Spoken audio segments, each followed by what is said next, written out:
Greetings, folks. My name is Theodore McClendon, and in case you're wondering who put out that video, The World's Prettiest Bass Line, it's yours truly. It's me. I put that out there 16 years ago now.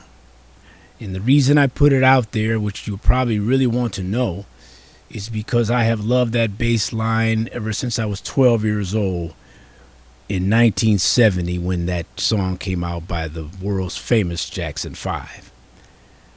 We knew that song was special when I was a youngster.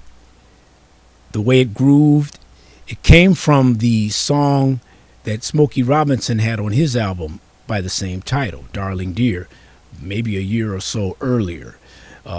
Smokey had it as a slow jam, a really pretty ballad. And in the Jackson's version was a sped up ballad, yet it still had the feel of a slow jam because it was really, really beautiful. It caught our attention as youngsters because it was a cut above, friends, a cut above. We knew Jermaine Jackson was a great bass player because we saw them live, and we knew Jermaine could play a pretty mean bass. But that particular recording was by James Jamerson, the one that was on the album entitled The Third Album by the Jackson 5. We thoroughly enjoyed the album. We thoroughly enjoyed James Jamerson's work on that particular song. It's special. It will live forever in the pantheon of great bass lines. Well, it should, because frankly, James Jamerson is the inventor of the actual bass line, the counter melody within the bass figure that underlies the singing and the orchestration. James Jamerson was a master of that. So I hope you enjoy. Let me go on to say this, though, folks. A friend of mine, I'm going to give a shout out to two very special individuals. First of all, a friend of mine that I've known ever since first grade. His name is Ray Young. Shouting him out. What's up, bruh? Brought to my attention that someone had quoted my post about the world's prettiest bass line. I said, what? He sent me an email showing this man's post. So I'd like to thank Ray Young for bringing that to my attention. I'd also like to thank Dave Murray for actually putting a piece of my video into his video as he explained Darling Dear, using it as a lesson on his own bass. So shout out to Dave Murray. Appreciate that. But upcoming is the actual interview he did with me. We got together after my friend told me about this man's site. We got together and did an interview. It's about 40 minutes long, I believe. I might have condensed it a little bit here, but with no further ado, we're going to discuss the lovely bass line for the song Darling Dear, recorded by the Jackson 5 with the great James Jamerson on bass. Folks, enjoy.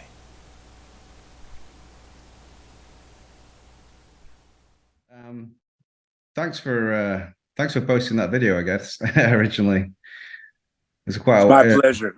You know, that song means a lot to a lot of us. Indeed. Yeah. But you picked it up. You had the insight to pick it up, and it meant something to you. And so that's very important. That's key here. Yeah. I was kind of obsessed with it for a long time. I think a lot of them views are from me. Yeah. Now, what's your age cohort? What age group are you in? Generation X? I guess I'm 41, so I think I'm on the border of Generation X and millennials. Right. Okay. I just wanted to get a gauge on that. Yeah. So it speaks a lot of you that to reach back like that. I'm a baby boomer, late cool. baby boomer, late 50s, and cool. Born in the late 50s.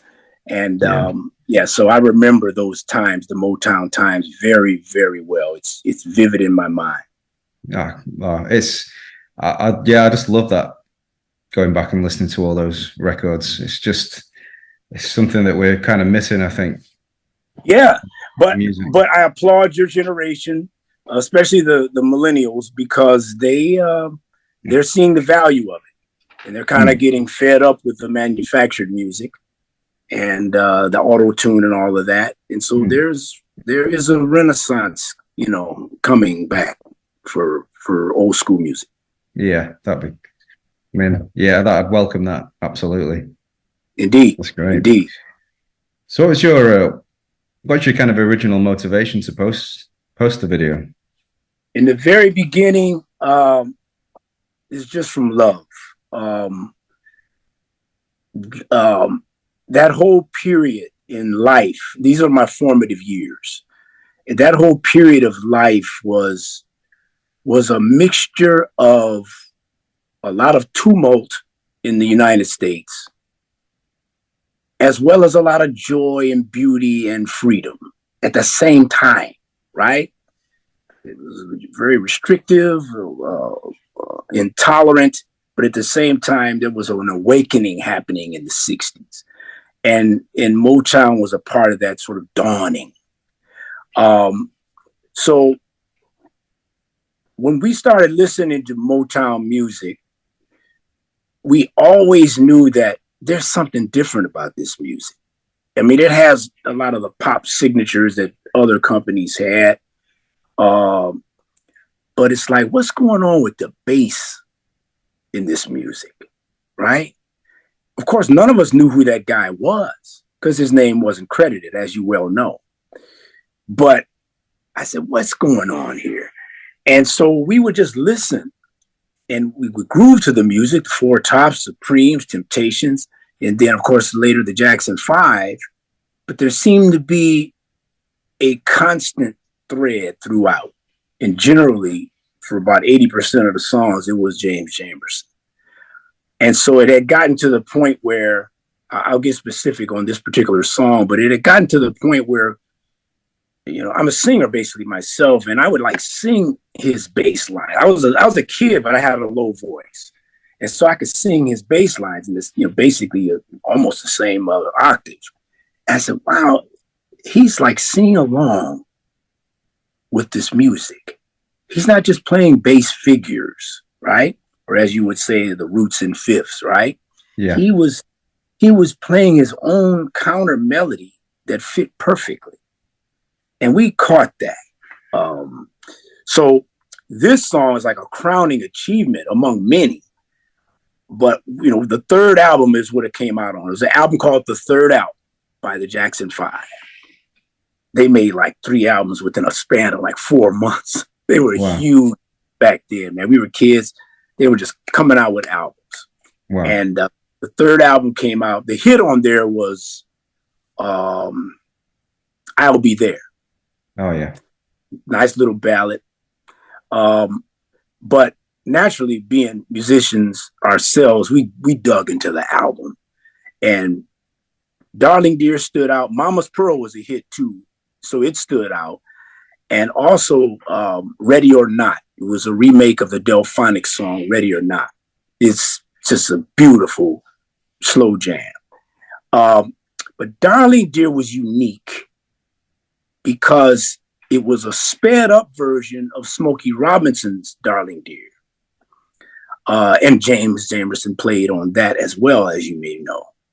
Oh, right. I didn't know that. A lilting slow jam. This is what your bass audience needs to know. In fact, it's a good time to say this now. This music doesn't just come out of nowhere. It comes from somewhere, okay? Socially, emotionally, and musically. It comes from somewhere. And so the original Darling Dear, and you can go back and listen to it or put it on your site, it sort of sang along too with Smokey, but in a more laid back kind of way. So he's more upfront on the Jackson's version of Darling Dear, because of course they called what the Jackson 5 did bubblegum soul. That was the name of they kind of branded the music bubblegum, even though it was soul music. So that song was almost mystical, because here is a pretty ballad sped up, lovely lyrics, lovely words, Michael singing his heart out. beautiful strings. You know, if you listen to the guitar part real close, it's just harmonizing almost with the background vocals. It was enchanting. And it has stuck with me since then, since 1970. I probably have played it at least once a month ever since then. So wow. Count the years. Yeah. Mm-hmm. Yeah. Wow. So that's the inspiration, just the sheer beauty of it, man. Yeah. It is. It's, I mean, every time I did a transcription of the bass line, just because I was really interested in, I just like analyzing music and stuff like that. And it's just like nothing else. There's nobody's came before or since that can do that. Yeah. And yeah. It's, I've analyzed a lot of bass players, and you can kind of see people trying to mimic it, but there's something very special about it. It's hard to quantify. Well, let's stay on that point then, because I noticed it too, especially after I put the video out 16 years ago. Gradually, the bass contingent, people out there that love bass and play bass, started to pick up on that video. You know, it grew to almost 2 million, but it grew gradually. It wasn't totally viral because this is, you know, it's a targeted audience, right? Yeah. But what I would notice, to your point, even the people that transcribed it and played it, they didn't really capture it. Okay? Yeah. You can play the notes, that's fine. You know, you can have the tabs. You know, there's this one graphic chart that actually shows it, you know, which I think is actually closer than just the transcribed music. But the point is, when I'm listening to people play it, they play it with a feeling that's not necessarily Jamerson. They play it like a student, which is fine, but that's not Jamerson. Yeah. Yeah. What do you think it is that he's got or he had? Well, it's a composite of things. First of all, we all know about the musicality. He studied upright bass. He studied piano as a child, then upright bass as a jazz guy, you know, hanging with the Cats. That was his man. That's how they found him. He was with the Cats playing jazz. He wasn't playing pop or soul, man. He was playing jazz. Yeah. So that's one part of it. And that's the part that's easily understood. That's the left brain aspect of it. Okay. He learned his chops through jazz. But the other side of it is life experience. The Black American experience, to be sure. It's unique throughout the world, really. I mean, everybody has their struggles. Everybody has their unique. There's a zeitgeist that surrounds them as they grow up. But to be an African American is something that is so wondrous, beautiful, confounding, and dismal at the same time. That's what it is. Right. He brought that to his sound, you see. Yeah. He brought that. And I think that's the difference. And since he was so well trained in jazz, these pop songs were a piece of cake. So he would bring some jazz sensibilities, understanding chord structure. He would bring that and say, okay, I can do this with this A major 7 within that chord. I can play with this. You see, he knew it. He learned it, as I mentioned, the way probably others learn, but then he took it and made it his own. And so he knew exactly what to do inside of a chord framework. I think that's the difference. And I think he was listening to more of the band too than a lot of musicians. Yeah. He seemed to weave in and out with the melody, with the vocal melody. It kind of seemed to work in tandem with it, which is indeed quite unique. Absolutely. Yeah. Absolutely. So that's the thing that caught us. And that's just one song of many. And the other ones that they mentioned, the common ones like What I Was Made to Love Her and What's Going On and Heard It Through the Grapevine and some of those 4 top songs, Bernadette, etc. You know, those. But see, we listened to even the deeper album cuts he was playing. You know, for instance, a real hit in our community was Doggone Right by Smokey Robinson. And the way that and Baby Baby Don't Cry by Smokey Robinson. I put that post up. I think I called it The Definition of a Slow Jam or something like that. I'm making a note of these as you talk. Baby Baby Don't Cry. Yeah. The beauty of the way he played with Smokey was Smokey had a go-to rhythm player. His name was Marv Tarplin. Okay. That was Smokey's guy. In fact, he was on some of their album covers, the guitar player. Because, for instance, he's the one with the Tracks of My Tears intro. That's Marv Tarplin.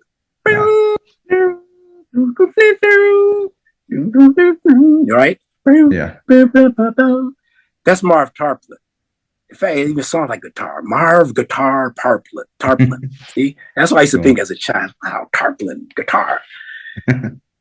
He played with Jamerson on a lot of those Smokey cuts. And that blend was sublime. And Smokey knew it. But on Doggone Right and on Baby Baby Don't Cry, I was about 8 or 9 years old. And I was a drummer then, okay? I don't profess to play any instrument at this point. I'm a listener because I'm absorbing music. But I was a drummer, and I was in a group. I was the youngest dude in the group. They were 12-ish. None of us were, of any age. But they would invite me to the teenager parties to play the drums. It's almost like I'm a performing robot or something, or I don't know, an organ grinder chimp or something. They say, hey, okay, now it's your turn to play, So I play a little drums. But then I could stay at the party. And so it'd be down in somebody's basement with the blue light and, the teenagers, all gathered around. And then a song like Baby Baby Don't Cry or Doggone Right would come on. These are slow jams. And slow jams are even something of more special in the Black community, okay? Because it's a time to unwind and get into the sheer beauty of music. I was in that basement. I saw dudes that are normally like almost like hoodlums, as far as the athletes as well. The athletes, the so-called gangsters. Back then it was another kind of gangster, but it was a potpourri of teenagers. And when these beautiful slow jams would come on, it would melt these guys. Like the Delphonics would be playing, or one of these beautiful, Smokey stuff. And I said, wow, here these hardcore dudes are like enraptured in this music, right? And so back to Doggone Right, it had this bass line that reminded me of something that Jamerson himself said. He said, sometime I play the bass, he said, I might see a woman walking and I play to the rhythm of her walk. Oh, you see? Yeah. And Doggone Right, I can distinctly remember, because I'm pretty short in stature, but then I was a kid. So I'm standing at people's waist height or whatever, and I'm in the corner watching them slow dance, and I'm seeing these girls' butts move around in movement with that music. I said, wow, who's playing that bass? That's James Jamerson. None of us knew his name. So, that's how I got really interested in what that guy was doing. It's bizarre. It's special. Yeah. Amazing. Yeah. Yeah. That's a great story. I love that. Really cool. Yeah. So what I'm saying in a nutshell is deeper than just the notes. See, it's beyond it's the notes beyond the notes. It's the rest, and you guys know that as musicians. It's the rest are just as important.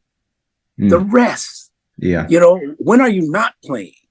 That's what Jamerson knew. Yeah, he'd be playing some 16th notes every now and then, but then he would break it down. So, well, why is he holding this note? Right? Yeah. He knew that intuitively. Yeah, I think he gets talked about a lot for his very sort of busy lines, but if you look at something like My Girl, it's very simple. Like he knew when to play and when to not play. And yeah, I think a lot of people overlook that.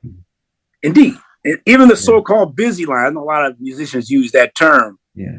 We don't really call them busy lines when that activity is going somewhere. Right? Yeah. There's a saying that says, don't confuse activity with accomplishment, or don't confuse activity with progress. Right. If you're gonna do an activity, make sure it's going somewhere. He's not just noodling, right? A lot of bassists, they do it. You can describe them as busy because they're not going anywhere. Yeah. Jamerson would play multiple notes, but those notes were going somewhere, and they had a methodology. Yeah.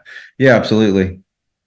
It was, it always felt like it had a purpose, definitely. Mm-hmm. Yeah, very cool. Mm-hmm. So outside of sort of Motown and James Jamerson, what other sort of musical interests do you have? Oh my goodness, it runs the gamut. Let's just go back to that early stuff. Yeah. My introduction to music was Miles Davis. Oh, nice. As a child, my older brother and I, he's just a year and a half older than I, Dwayne, he's a bass player out there. We would listen. My father always had nice stereos, but this was before he got into components. He had one of those big console stereos. And the Miles Davis Milestone album came out with him on the cover. It's like a green shirt or a green background, had his horn. And this song called Milestones would come on the record player. And my brother and I, Milestones is the song that goes bum, bum, bum, bum, bum, bum, bum, bum, bum, bum, bum, bum, bum. Anyway, my brother and I would always ask my father, play bop, bop, bop, bop again, Daddy. We didn't even know the name of it. And we just knew it was on that red Columbia label spinning around the record player. And it's from that age that I said, whoa, there's something inside of music that's enchanting from that time. So as we progressed, and of course, we listened to, my father was mainly jazz, but my mother was soul. So Aretha Franklin and, all those types, and soul music, Otis Redding, it goes on and on. And of course, the Platters, the Drifters, and that. So that's the early stuff. And then here comes the Beatles. Now, we saw them when they first came to America. So this is not a lot of the Beatles stuff they play is not the older stuff. They usually play that stuff right before they broke up. When they started to get real inventive, they would explore, they had the guru and all that behind them. They would meditate, and the music got kind of spaced out. But we dug them in their early simple days because it was almost like a guitar lesson with the Beatles. They were almost telegraphing the chords they were playing, which led the same brother I'm talking about, Dwayne, and I to go take music lessons, along with our other friend who actually is a pretty prominent Chicago fusion bassist. His name is Frank Russell. So Frank Russell, Dwayne McClendon, and myself, Theodore McClendon, went to take music lessons based on how we love the Beatles, the Temptations, Motown, and our father's jazz. Nice. So that's the very early inception of where I got into music. But then it branched off into all areas because, my dad would listen to easy listening. He would listen to classical. And so we soaked all that in. We soaked it in. And then classic rock was a big thing with us. We dug the classic rock players, which weren't called classic rock then. They were just the Cats, right? Yeah. I mean, and, so that's, it runs the gamut. It runs the gamut. I listen to everything. Yeah, that's cool. Yeah, me too. Me too. Yeah. I really enjoyed going back and listening to like the older stuff. Like you mentioned, Miles Davis. Yeah, he's somebody else who I feel you can tell it's him playing without knowing it's him playing. Similar to Jamerson. And it's that thing, again, it's hard to pin down what that is, but well, that's important. Well, let me help you with that. Let me help you with that. Excuse me for interrupting. No, it's good. It's good. One good way to go down this avenue, if you really want to go down the rabbit hole of what makes a person sound like themselves, just binge watch some of Carlos Santana's rants. When he just goes on and just starts talking, he will explain it all to you. Okay. Now, some of his peers call him Cosmic Carlos because he's really spaced out on this stuff, but it's so true. Here's what he says about coming up with your own sound. He said, first, learn all of the musicians that you idolize. Learn them all. You know, a bass player might want to learn, of course, Jamerson, Jaco Pastorius, Stanley Clarke, you know, nowadays Marcus Miller. That's what a bass player might want to really listen to. I mentioned Jaco, and then Victor Wooten. So Santana says, you listen to all of these players that you love, first of all, and envelop it and internalize their sound. He said, but then you go in woodshed. He said, so you might be in your house, you're in your bedroom or what have you, and you're playing. And for a while, you're going to sound like Victor Wooten or Stanley Clarke or a composite of, you're going to sound like these guys. But Carlos Santana said, but then there comes a time when you might just hit one note that sounds like you. He said, that's when you become a real musician, because you have found you.